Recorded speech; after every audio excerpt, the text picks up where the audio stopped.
Okay. Now explain to the kids what you do if you were a Now, bird. If I was a bird, I would not have wings on my back.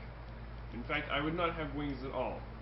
I would simply do this, put my legs very close to my crotch, hold on to my feet, and do this.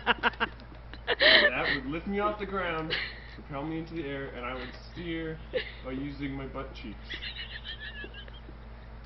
And everyone would look at me and they'd say, "Oh, what a lovely bird," but actually they'd just be looking at my ass. And it would be awesome.